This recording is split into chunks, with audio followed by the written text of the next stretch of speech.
কাহারুলে বিএনপির প্রার্থী মঞ্জুরুলের পক্ষে ধানের শীষের উঠান বৈঠক। রশিদুল ইসলামের পাঠানো তথ্যচিত্রে বিস্তারিত দেখুন। দিনাজপুরের কাহারোলে ধানের শীষের প্রার্থী মোহাম্মদ মঞ্জুরুল ইসলামের পক্ষে উঠান বৈঠক ও গণসংযোগ অনুষ্ঠিত হয়েছে। ২২ ডিসেম্বর সোমবার বিকেল ৬টার সময় এবং পৃথকভাবে সন্ধ্যা ৭:৩০টার দিকে উপজেলার ১ নং ডাবর ইউনিয়নের সৈয়দপুর কোনপাড়ায় ও শঙ্করপুর গ্রামে ইউনিয়ন বিএনপি ও অঙ্গ সহযোগী সংগঠনের আয়োজনে এই উঠান বৈঠক উপলক্ষে এক আলোচনা সভা ও বিভিন্ন স্থানে গণসংযোগ করেছেন দিনাজপুর জেলা বিএনপির যুগ্ম সাধারণ সম্পাদক ও কাহারোল উপজেলা বিএনপি সভাপতি মোহাম্মদ গোলাম মুস্তাফা বাদশা।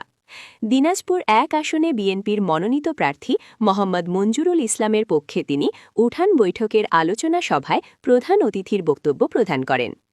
এ সময় অতিথি হিসেবে বক্তব্য রাখেন কাহারোল উপজেলা জাতীয়তাবাদী দল ছাত্র বিষয়ক সম্পাদক ও যুবদল যুগ্ম আহ্বায়ক মোহাম্মদ জুয়েল রানা, উপজেলা বিএনপি যুগ্ম সাধারণ সম্পাদক নাইমুল ইসলাম, ১ নং দাবর ইউনিয়ন সাধারণ সম্পাদক মোহাম্মদ আবু তাহের, উপজেলা হিন্দু বৌদ্ধ খ্রিস্টান কল্যাণ ফ্রন্টের আহ্বায়ক বাবু নির্মল চন্দ্র রায়, যুগ্ম আহ্বায়ক বাবু ধীরেন্দ্রনাথ অধিকারী, সদস্য সচিব বাবু ডাক্তার নীরজ চন্দ্র রায়, ১ নং ডাবুর ইউনিয়ন তাঁতি দলের সাধারণ সম্পাদক মোহাম্মদ আহসান হাবিব হবি, ১ নং ডাবুর ইউনিয়ন বিএনপির ওয়ার্ডের সভাপতি সাধারণ সম্পাদকগণ সহ ছাত্রনেতা কুমার শানু প্রমুখ।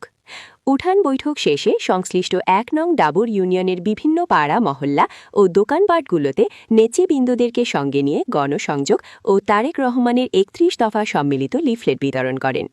এ সময় উপজেলা বিএনপি ও সংশ্লিষ্ট ইউনিয়ন শাখা বিএনপি ও সংযোগী সংগঠনের নেতৃবৃন্দ। ভোটটাকে কত গুরুত্ব দিয়েছি একটু বুঝেন, যে আমরা সৈয়দপুরের কোন পাড়াতে পর্যন্ত আসছি। আমাদের কাছে ভোটটার অনেক গুরুত্ব এবং আগামী জাতীয় নির্বাচনটা অনেক গুরুত্বপূর্ণ। এটা আমরা আরো আগে করতে পারতাম। বিগত ১৭ বছর আমরা কিন্তু রাজনীতি যেভাবে করার দরকার আমরা এটা করতে পারিনি। আমার পরিচয়টা শুনেছেন, আমি গোলাম মোস্তফা বাদশা। একদম অল্প বয়সে ২ নম্বর রসুলপুর ইউনিয়নের চেয়ারম্যান ছিলাম একটা সময়। দীর্ঘ সময় ধরে মানুষের সঙ্গে কাজ করার চেষ্টা করছি, পাশাপাশি নির্বাচনও করি। কিন্তু অত্যন্ত দুঃখের বিষয়, বিগত ৩-৪টা নির্বাচন এমন হয়েছে, আপনারা হয়তো এই এলাকার মানুষ জানেন কি না জানি না,